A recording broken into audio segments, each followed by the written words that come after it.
이런 것은 거의 사치로 여겨집니다. 사치.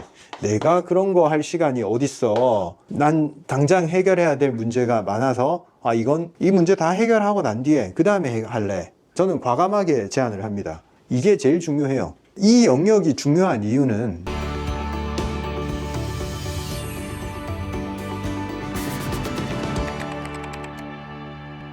안녕하십니까, 구쌤입니다. 오늘 제가 들고 온 주제는 우리가 삶을 살아가면서 어떤 일들도 하고 놀기도 하고 운동도 하고 독서도 하고 취미도 하고 육아도 하고 이메일도 보내고 문서 작업을 하고 상사가 시킨 일을 하고 그리고 내가 하고 싶은 일을 하고 우리는 일들을 하고 삽니다. 해야 될 일들과 하고 싶은 일들, 그런 것들이 무분별하게 내 삶에 막 존재를 해서 이게 정리가 잘 안 되고 있어요. 뭔가 다 급하고 해결해야 될 문제 같고 빨리 돈을 모아서 아파트를 사고 싶고, 근데 당장 무엇부터 해야 될지는 모르겠고 계속적으로 뭔가를 해야 된다는 압박감에 시달리고 있지만 도대체 뭘 해야 되는지, 그리고 무엇이 더 중요하고 무엇은 뒤로 미뤄야 될지, 이런 것들이 구분이 안 됩니다. 그래서 다 중요한 것 같아. 근데 몸은 하나야.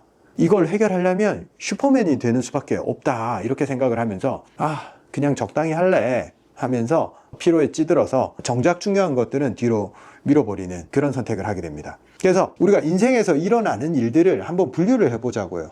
도대체 내 인생에서 어떤 일들이 일어나고 있는지, 굉장히 중요한 것들이 있고 그 다음 빨리 해결하지 않으면 안 되는 긴급한 일들이 있어요. 누가 봐도 여기가 내가 해야 될 일인 것 같잖아요. 중요하고 긴급한 거 뭐가 있겠어요? 당장 해결해야 될 거, 수입, 월급, 이거면 다른 문제들이 좀 해결되니까 이게 굉장히 중요하게 느껴집니다. 그리고 현재 회사에서 일을 하고 있을 때 긴급한 고객의 요구, 집에서 누가 아프거나 돌봐야 될 사람이 있다, 육아나 케어, 그리고 일에 대해서 성취를 하고 싶고 사기를 당해서 돈 문제가 너무 크나큰 문제로 발생해서 이걸 해결해야 된다, 당장 무슨 재판을 하고 있다, 이런 긴급하고 중요한 일, 이 일들이 너무 중요해서 다른 일들이 다 뒷전으로 밀려버리죠. 그죠? 그러면 그렇지 않은 일들은 뭐가 존재하는지 한번 봅시다. 굉장히 중요해, 삶에서. 그렇지만 긴급도는 좀 낮아. 당장 안 한다고 문제가 되지는 않지만 내 인생 전반을 봤을 때 중요도가 꽤나 높은 행위들 뭐가 있겠어요? 건강을 위해서 내가 해야 되는 운동. 건강은 중요하지만 운동 잠깐 안 한다고 해서 별 문제가 안 생겨요. 그리고 배움. 내가 성장하기 위해서는 지금 현재 지식 가지고는 안 돼요. 배우고 익혀야 됩니다. 그러기 위해서는 뭘 해야겠어요? 독서. 대표적인 사례로 독서 한 가지만 들겠습니다. 그거 외에도 우리가 무슨 강의를 듣거나 자기 개발을 하거나 이런 이유들이 많지만 그걸 통틀어서 독서라고 합시다. 가장 쉽지만 잘 안 되는 것이 독서니까. 그 다음에 중요도도 낮아, 내 인생의 문제를 해결하기 위해서. 그렇다고 해서 또 긴급하지도 않아. 이런 게 뭐가 있을까요? 놀이입니다. 취미, 그리고 게임. 전통적으로 이런 것들은 이 산업화 시대에서는 굉장히 죄악시되는 경향이 있죠. 그럴 시간에 너 지금 해결해야 될 문제, 이런 것들을 해결해야지 이럴 시간이 어디 있어 라고 얘기를 하고, 실제로 개인들도 이 문제에 매몰되다 보면 이런 것은 거의 사치로 여겨집니다. 사치.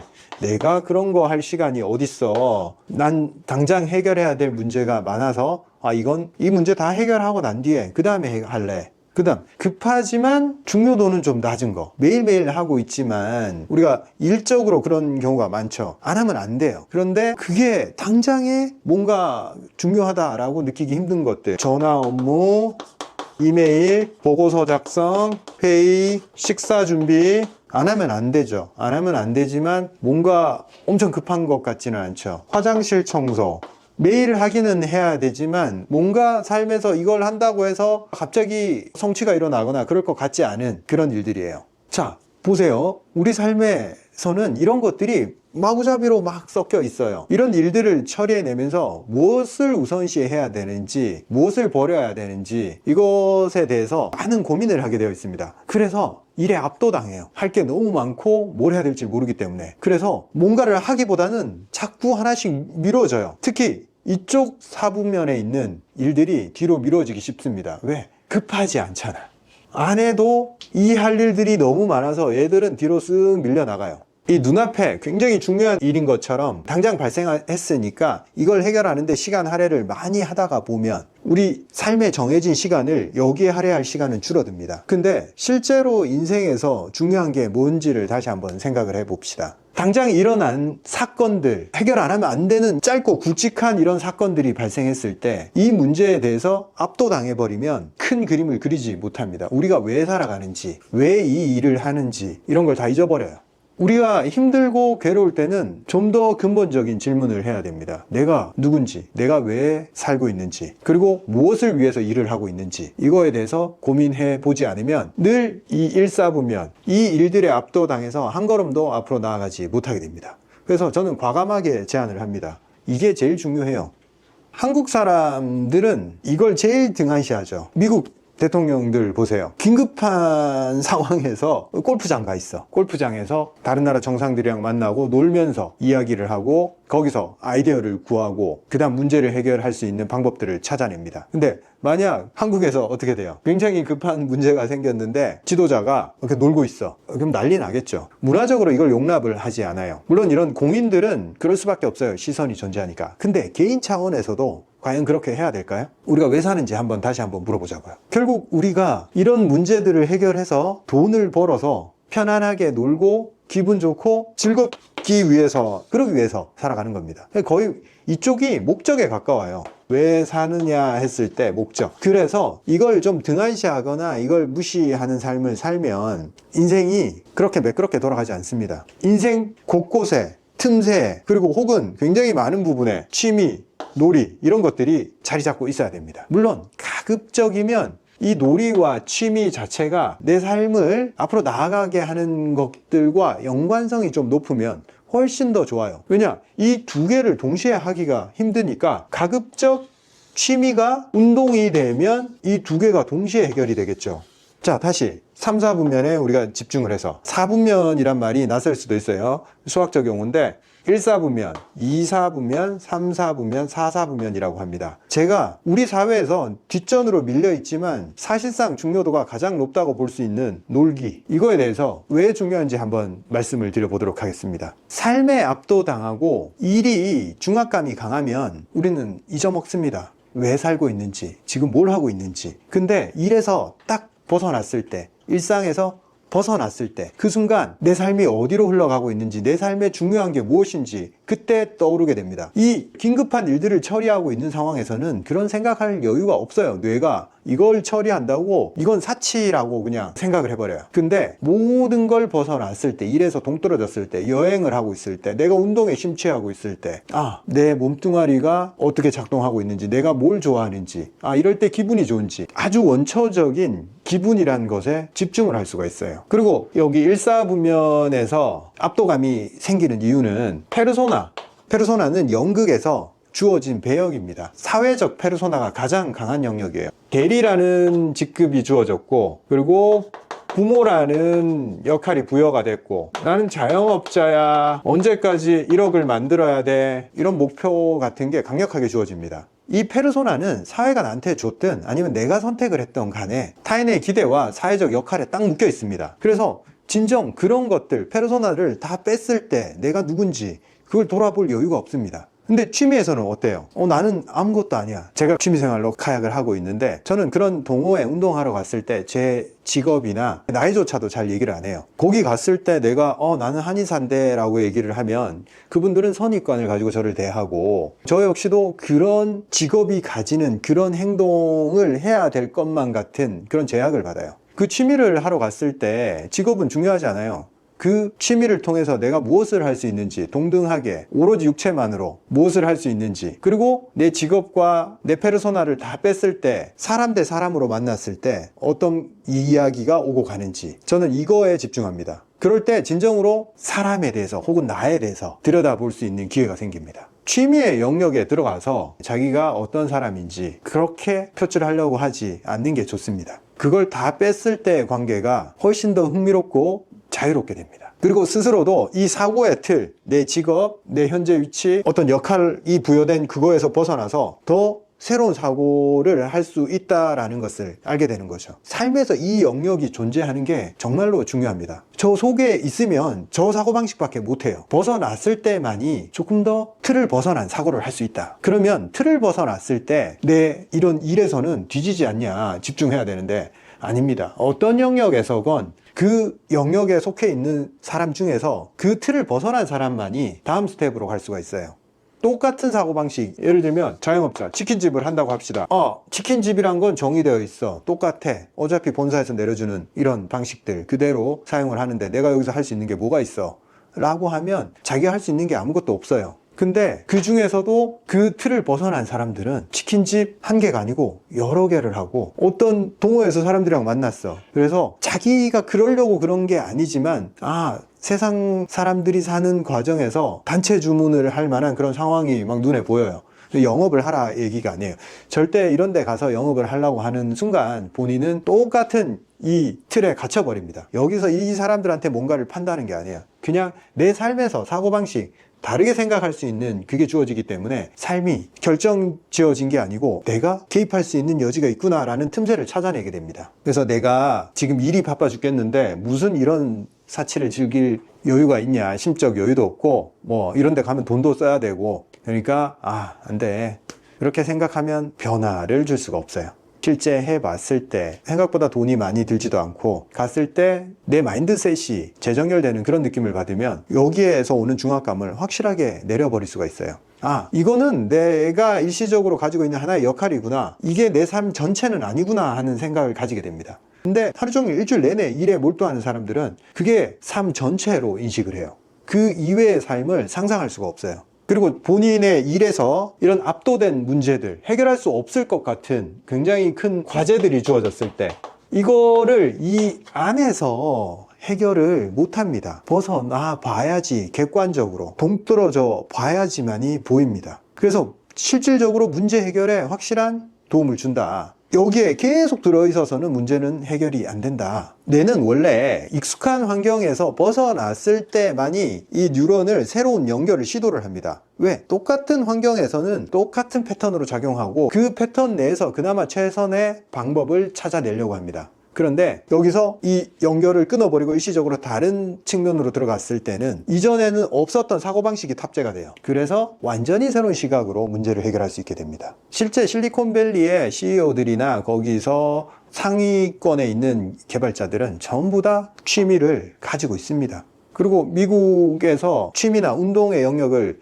학생 시절부터 강조하는 이유가 그런 사람들이 훨씬 더 소셜 포지션이 높고 문제 해결 능력이 뛰어난 걸 알기 때문에 그런 사람들을 채용을 하고 그걸 문화적으로 강조를 하는 거예요. 우리나라는 어때? 그냥 공부만 하면 이런 문제를 해결할 수 있을 거라고 생각을 하잖아요. 그렇지 않습니다. 마무리하자면 내 일상을 벗어나서 다른 영역으로, 일과 완전히 벗어난 페르소나를 빼고 행동할 수 있는 취미의 영역으로 들어갔을 때는 내가 속해 있는 이 조직, 사회, 내 문제들, 이게 절대적이지 않다라는 게 보이기 시작합니다. 내가 가진 틀 자체가 하나의 상대적인 거, 남들한테는 굉장히 쉬운 문제일 수도 있다. 그리고 삶을 살아가는 방식은 여러 가지가 존재하고 그 중에 하나에 내가 골몰해 있다라는 것을 알게 되니까 다양한 게 존재하네, 이 시각만 얻어도 완전한 성공입니다.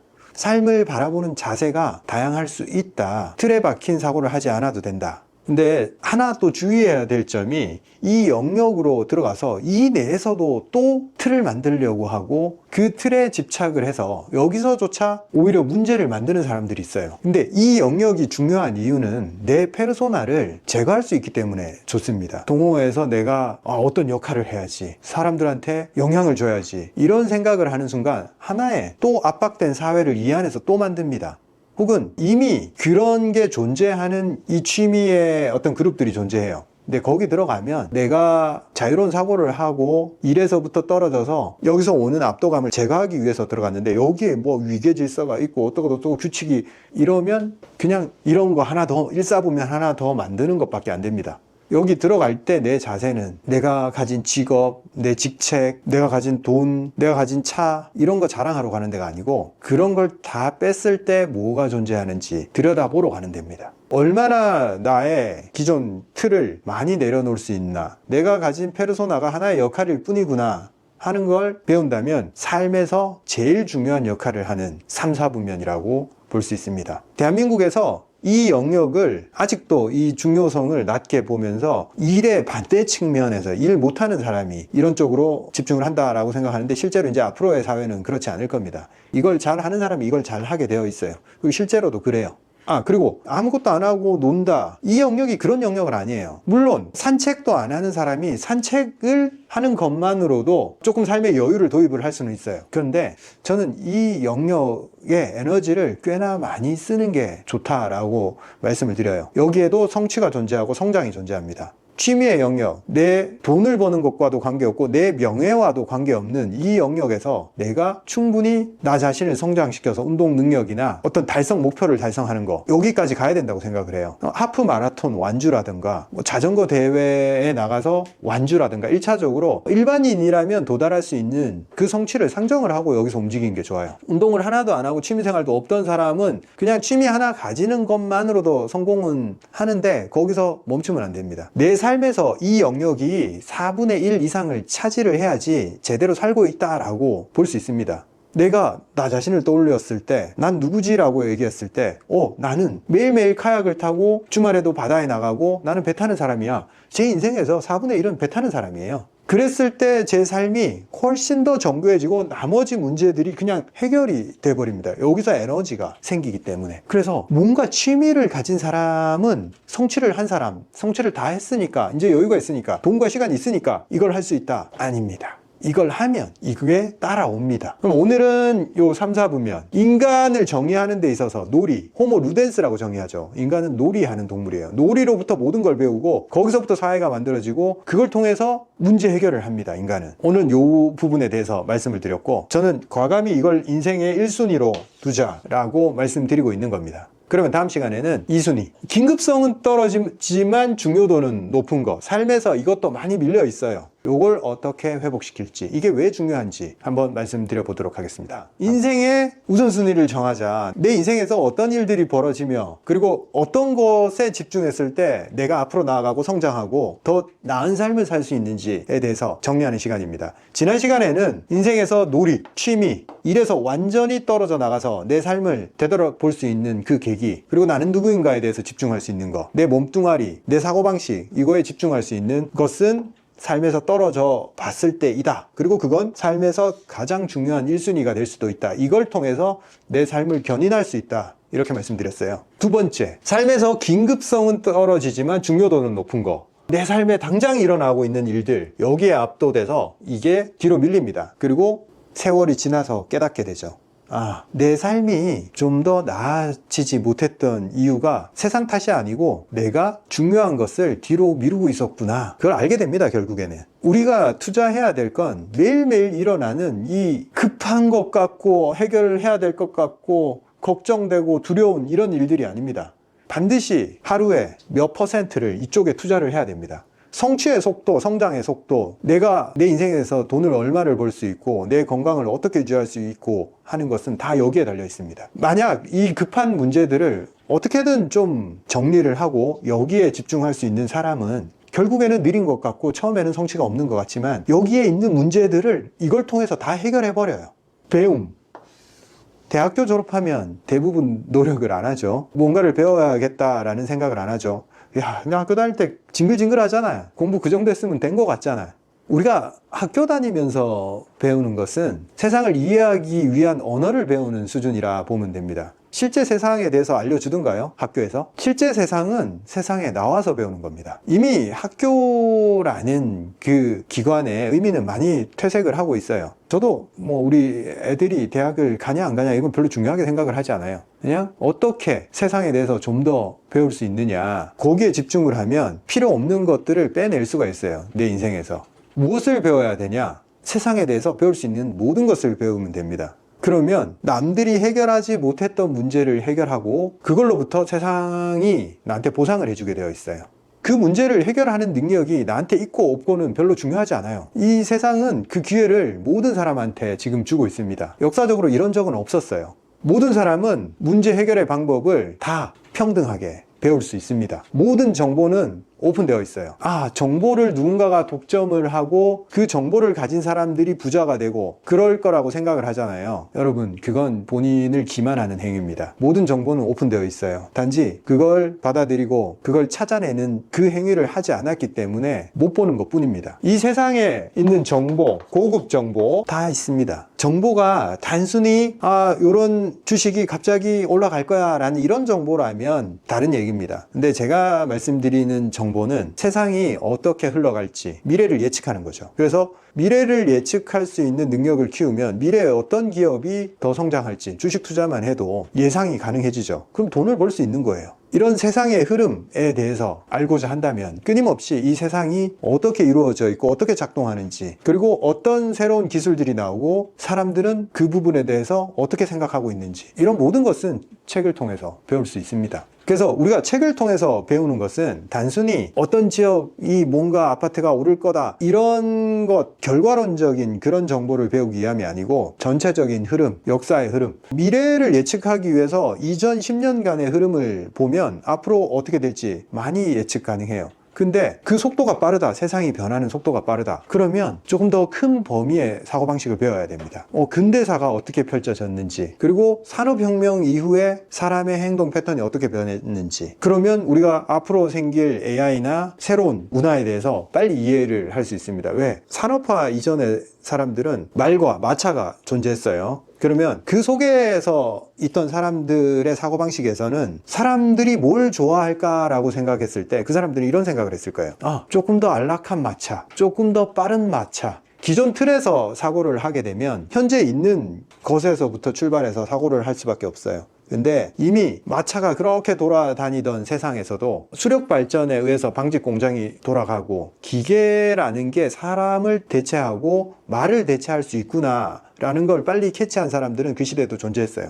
그러면 마차를 대체할 수 있는 기계가 생기겠구나 라고 가정을 하고 누군가는 소형 엔진을 만들기 위해서 미래를 예측을 하고 가정을 하고 움직인 거예요. 배움을 통해서 사고방식을 확장을 하고 역사의 흐름을 이해한다면 AI와 공존하는 시대를 두려워하는 게 아니라 AI에 대해서 충분히 이해를 하고 그걸 내 삶에 도입을 하고 그게 내 삶을 더 향상시키고 인류의 삶을 향상시키는 그런 방식이 무엇인지를 알아낼 수 있는 거죠. 그러면 그게 두려운 게 아니고 세상이 변하는 게 예측 가능한 미래에서 내 역할은 무엇인가를 찾아낼 수 있는 겁니다. 그래서 현재의 역사의 흐름뿐만 아니라 과거의 역사의 흐름조차도 계속 이해를 하는 노력이 필요한 거예요. 그래서 독서가 단순히 최신 기술을 배우는 거에 국한돼서는 안 됩니다. 역사에 대해서 공부를 해야 되고 사람에 대해서 공부를 해야 돼요. 그 독서의 범위가 굉장히 다양해질 수 있다, 이 뜻입니다. 이 이사부면에 투자를 하는 순간 시각 자체가 넓어지고 미래를 예측할 수 있는 능력이 생깁니다. 그리고 그를 통해서 돈을 벌 수가 있고 나의 불안감을 낮출 수가 있습니다. 막연한 미래에 대해서는 모든 사람이 불안감을 느껴요. 근데 공부를 하고 역사를 이해를 하고 앞으로 펼쳐질 세상에 대한 이해도가 높다면 두려워할까요? 기대를 할까요? 후자입니다. 항상.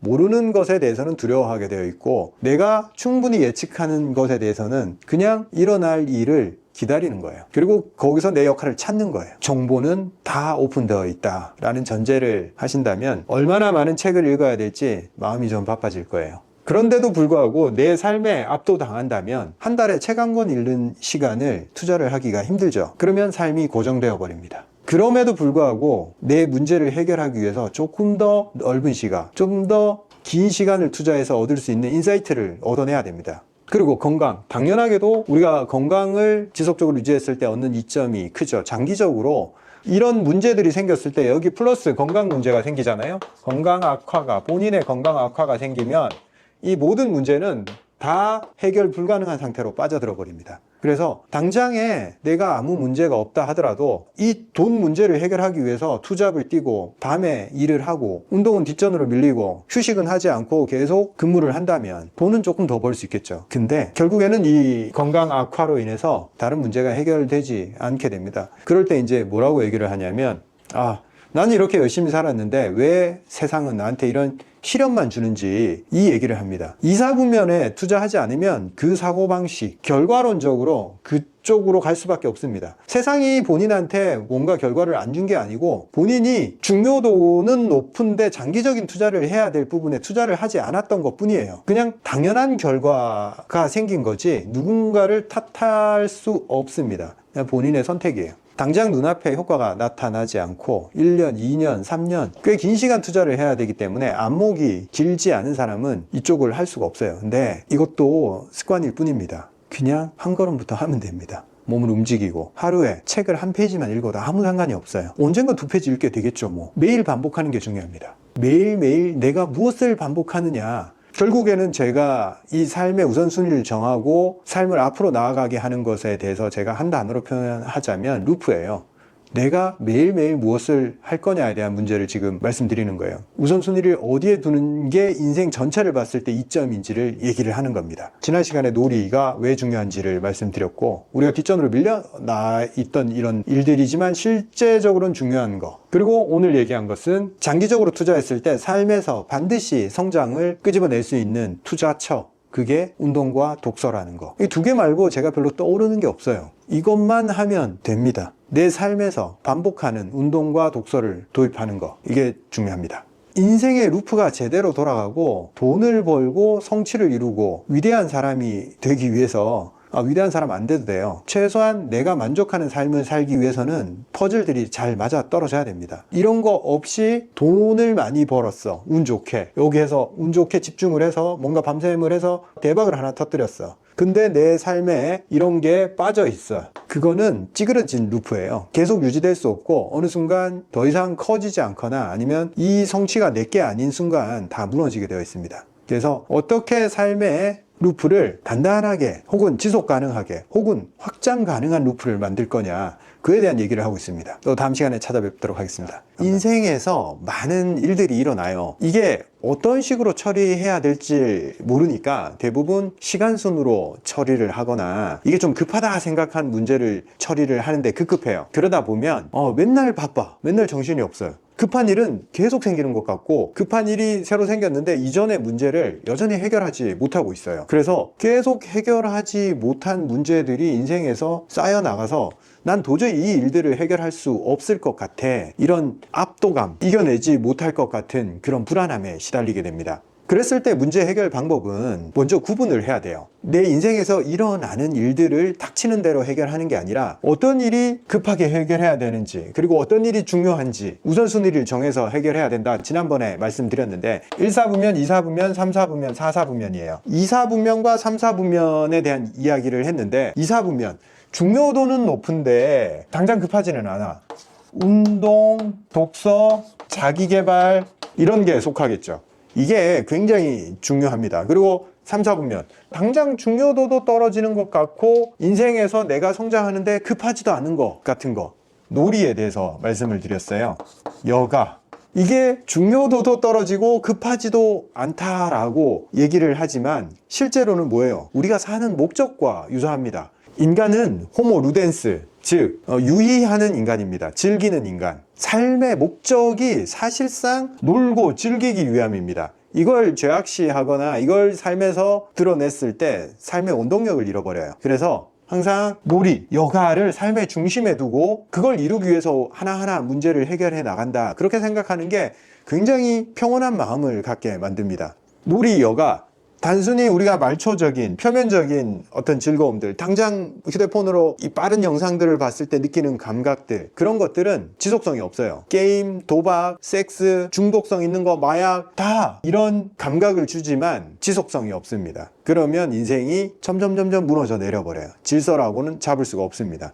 인생에서 질서를 잡는 얘기를 하고 있습니다, 지금. 자, 놀이, 여가는 전제 조건이 지속 가능입니다. 내가 1년 내내 해도 내 몸에도 좋고 내 정신 건강에도 좋고 내 주변 사람들한테도 좋고 내 인생에 꽤 괜찮은 거, 그런 것을 놀이, 여가로 잡고 가면 됩니다. 그 다음 1사분면, 우리가 이것 때문에 삶이 압도를 당해요. 삶에서 갑자기 사건들이 생겨요. 평생 그럴 일이 없을 거라고 생각했는데 재판을 꼭 해야 되는 일들이 생겨요. 나는 잘 살고 착하게 살았는데 사기를 당해. 지금 사는 것도 바빠 죽겠는데 그 와중에 또 교통사고를 당해. 그리고 내 삶의 문제를 해결하기 위해서 승진을 해야 되고 수능을 잘 봐야 돼. 급한 문제, 중요한 것들, 취직, 이게 너무 중요하고 내 삶에서 좀 급한 문제라고 생각을 하기 때문에 다른 것들을 밀어내버려요. 아, 내가 지금 운동이나 독서할 여유가 어딨어. 당면한 문제에 지금 완전 혼미하고 이걸 준비하기 위해서는 이런 거 할 시간이 없단 말이에요. 그렇게 생각을 해요. 이거 다 해놓고 그 다음 나 놀게. 결론부터 말씀드리면 어떠한 순간에도 2, 4분면과 3, 4분면의 일들을 유지시켜야지만이 삶이 조화롭게 지속 가능하게 됩니다. 하는 김에 4, 4분면에 어떤 일이 있나 다시 한번 말씀드릴게요.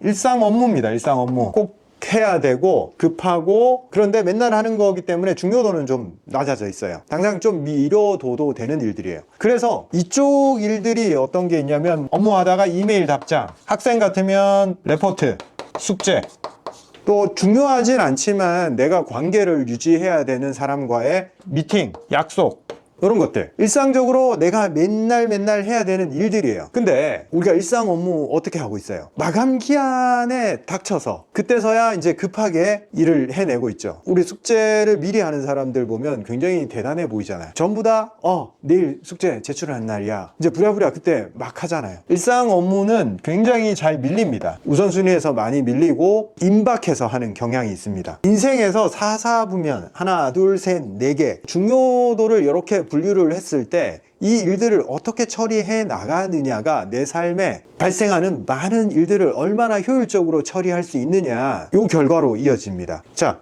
1, 4분면의 일들, 이걸 어떻게 해결하느냐. 우리 모두 이 일이 발생을 하면 패닉 상태에 빠집니다. 삶이 그냥 이거 위주로 돌아가고 나머지가 다 밀려버린다고 했잖아요. 그래서 우선순위가 이쪽으로 배치가 되는데 이거 완전히 잘못된 거예요. 오히려 당장의 급한 문제지만 이 구조를 살피려고 해야 됩니다.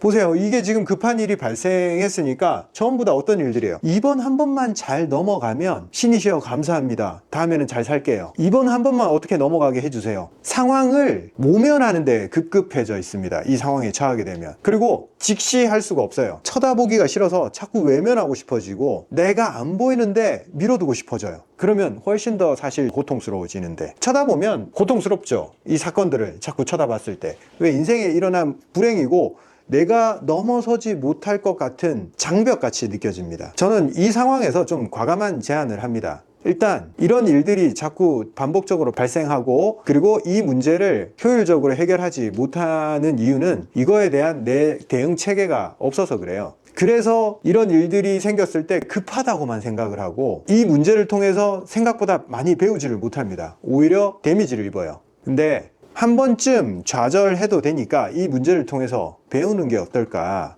그래서 더 큰 해결 능력을 가진 사람으로 나아가는 게 어떨까? 왜? 이 큰 문제를 어떻게든 해결하는 그 과정에서 배울 바가 굉장히 많단 말이에요. 왜? 어려운 문제들이거든요. 그래서 그 과정에서 무언가를 배워서 내 삶에 다시 적용을 하면 내 삶의 스타일이 바뀌게 됩니다. 그때 시련이 닥쳤을 때, 그리고 너무 압도당하는 일들이 발생했을 때, 그때 성장합니다. 사람은 성장을 하기 위해서 이 문제를 바라봐야 되지, 모면을 하려고 이 문제들을 바라봐서는 단 일의 성장도 하지 못하고 퇴보하게 됩니다. 그리고 더 이상 일어서지 못하는 수도 있고 트라우마가 생겨버립니다. 비슷한 문제에 대해서. 그래서 이런 문제들이 발생하면 계속 도망치게 돼요. 이 문제가 발생한 원인 혹은 이 문제들이 작동하는 원리, 이걸 알게 되면 두려워하지 않게 되고 문제를 쉽게 해결하게 됩니다. 자, 하나씩 봅시다. 교통사고가 발생을 했어. 운이 없다고 생각하겠죠. 나는 잘 했는데 왜 이런 일이 발생했을까? 근데 외부에서 원인을 찾는 것은 아무런 도움도 안 됩니다. 그래서 만약 내가 이 교통사고에서 무엇을 배웠냐라고 스스로한테 물어봤을 때,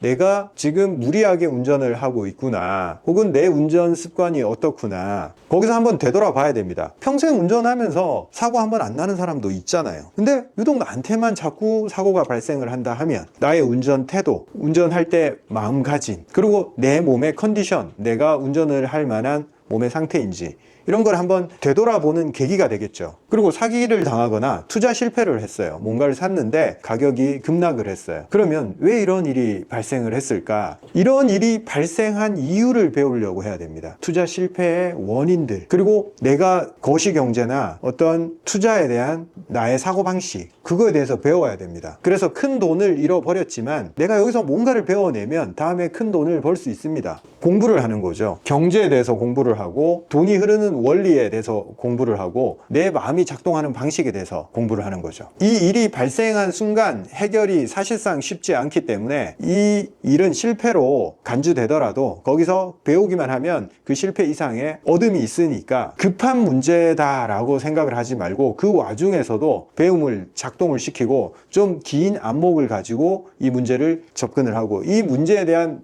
나의 대응 능력이 없음을 시인하고 인생을 통해서 그 대응 능력을 기르는 데까지 시간 투자를 하겠다라는 각오를 하면 됩니다.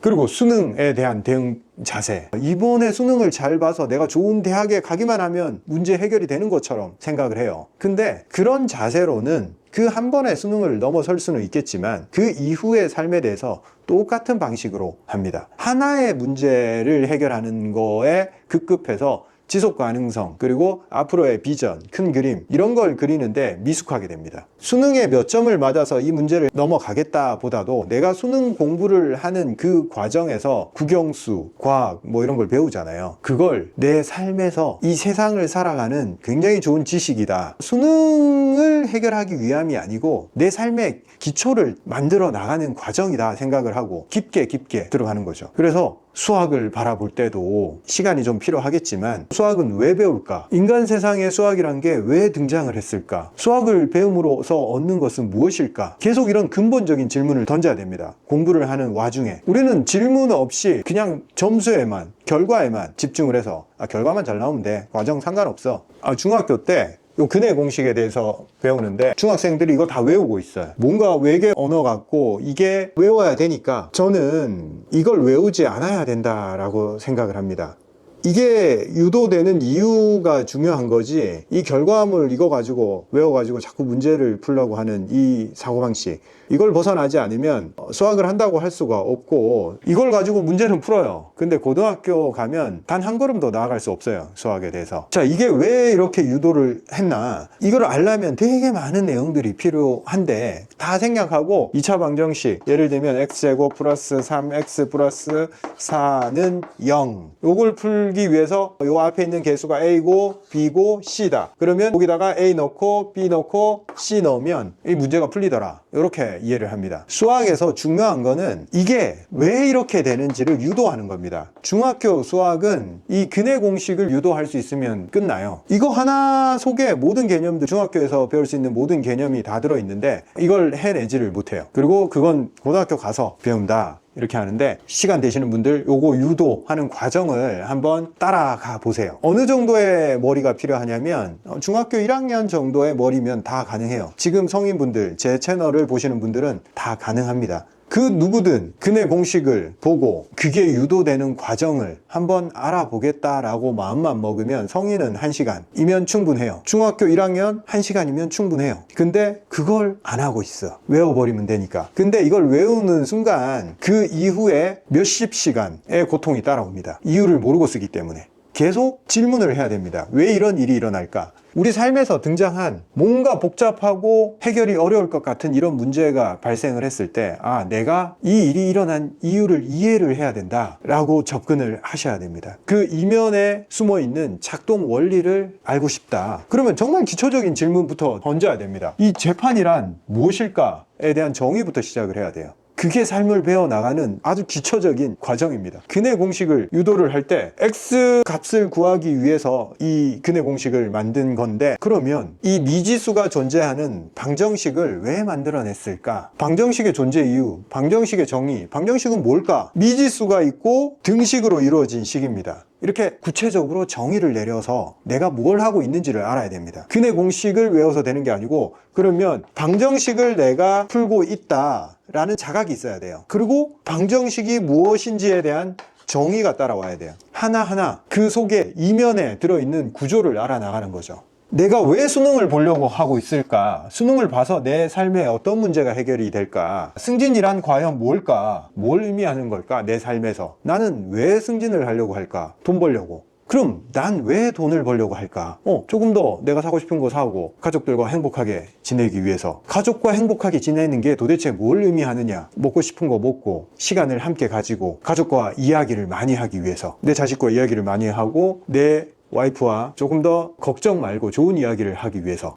그러려고 나는 승진을 준비하고 있는데 그 결과물이 그건데 나는 그런 일을 지금 미루고 있어. 안 하고 있어. 아이가 뭐라고 얘기를 하는데 밀어버려. 그건 네가 해결할 문제야 라고 들어주질 않아. 와이프가 계속 뭐라고 얘기를 하고 있는데 난 듣질 않고 있어. 그리고 뭔가를 내 삶에서 하고 싶었던 취미가 있는데 그건 다 뒤로 밀려 있어.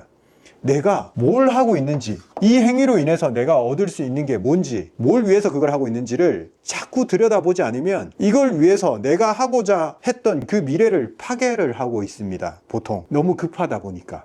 그 밀려서 이거 해결하면 나중에 내가 파괴됐던 부분은 복구할 거야 하지만 복구 안 됩니다. 이미 내가 파괴 행위로 들어갔기 때문에. 그리고 내 삶에서 밀려난 걸 다시 불러들이고 다시 재건하는데 훨씬 더 10배, 100배 에너지가 듭니다. 이미 자식과의 관계는 회복할 수 없는 지경으로 떨어져 버리고 와이프는 결국 이혼을 요구를 하게 되고 그걸 어떻게 주워 담아? 삶에서 일어나는 일들, 균형이 맞아야 됩니다. 여기에 빠져들어서 이걸 등한시하는 순간 삶의 질서는 다 무너지고 회복할 수 없습니다.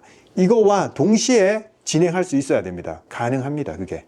그래서 급한 일일수록 이 일을 내가 왜 하고 있는지, 이 속에 포함된 그 구조, 이면에 일어나고 있는 일들 너무 압도당해서 그걸 보기가 괴로워요, 처음에. 근데 습관을 들여야 됩니다. 항상 관찰하고 질문을 던져야 됩니다. 호기심을 가지고. 압도당하면 안 됩니다. 거기서 나아갈 수가 없어요. 압도당하지 말고 관찰하고 질문을 던지고 정의를 내려야 됩니다.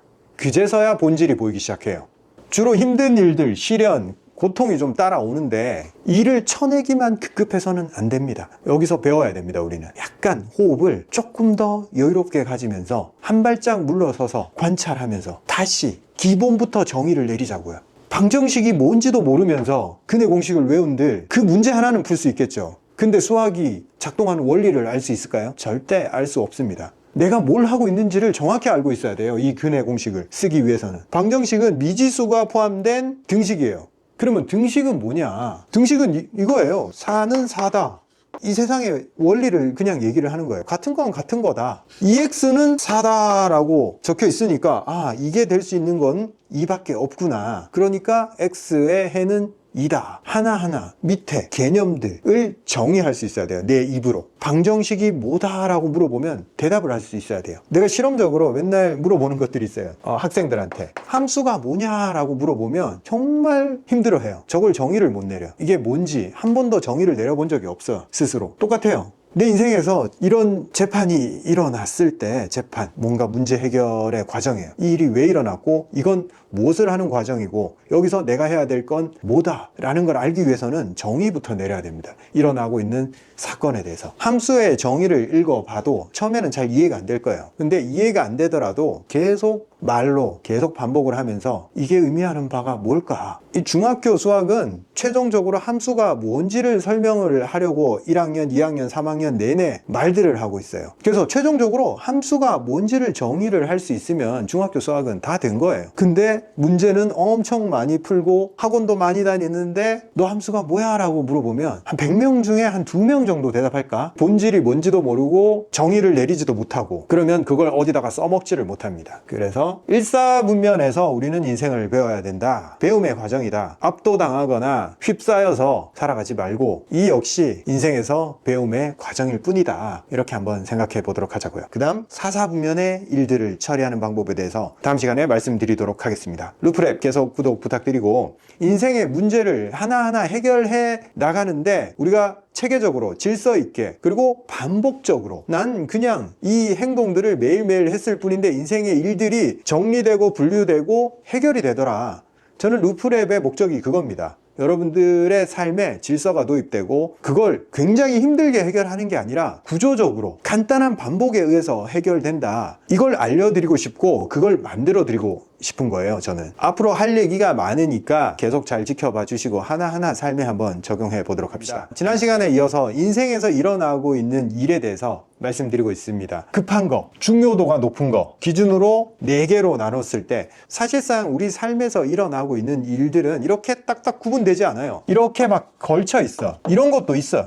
삶에서 굉장히 다양한 일들이 일어나고 있어요. 근데 크게 구분지어서 한번 생각을 해보자고요. 모든 일들은 이렇게 나눠서 생각을 할 수 있습니다. 삶을 이해하기 위해서는 일단 구조가 있어야 돼요. 그냥 대중 없이 살아가는 대로, 일어나는 일 순서대로, 혹은 내가 그냥 주관적으로 중요하다고 생각하는 순서대로, 혹은 누가 하라고 시키는 순서대로 그렇게 일을 하다 보면 내가 뭘 하고 있는지, 그리고 내가 앞으로 나아갈 수나 있는지, 성장은 가능한지 의문에 휩싸입니다. 그래서 구조로 나누고 이 일들을 처리해내는 방식들을 스스로 고안하고 그 규칙에 맞춰서 질서 있게 살아가야지만이 문제도 해결되고 성장이 가능해집니다. 막 온갖 일들, 나쁜 일들이 막 발생한 사람들이 있어요. 그런 이야기를 하다 보면 삶에서 너무 많은 일들이 일어난 사람들, 그리고 그걸 해결하기 위해서 고군분투했던 사람들, 고군분투 되게 노력도 많이 하고 절대 이 문제들을 뒤로 미루지는 않았어요. 자세는 좋아, 의지도 강하고. 그런데 자기 삶의 문제들을 해결하지 못했어요. 자기는 열심히 했다고 자부를 해요. 열심히 하면 내 삶의 문제가 해결이 될까요? 열심히 해서 해결될 것 같았으면 잠을 적게 잔 사람만이 성공을 하겠죠. 혹은 일하는 시간이 긴 사람만이 성공을 하겠죠. 근데 절대 그렇지가 않고 삶에 대해서 체계적으로 접근 가능한 사람만이 중요한 문제를 해결하고 그 문제 해결에서 인사이트를 얻고 그걸 이용해서 다른 문제들을 풀어나가고, 인생에서 벌어지는 일들 생각보다 해결하기 쉬운데, 이런 식으로 문제 해결 능력이 높아지면서 성장을 해버립니다. 열심히 한다고 해결되지 않아요, 절대. 그렇지만 우리는 열심히 해야 되는 일들이 존재를 하죠. 매일매일 내가 해야 되는 일들, 일상 업무, 회사에서 내가 해야 되는 역할, 아빠로서 해야 되는 역할, 엄마로서 해야 되는 역할, 학생으로서 해야 되는 역할, 이 사회에서 주어진 역할 내지 일, 업무들이에요. 그걸 하지 않으면 내 삶의 문제들이 자꾸 쌓인단 말이에요. 하기는 해야 돼. 근데 뭐 엄청 내 삶을 개선시키냐? 똑같아요, 그냥.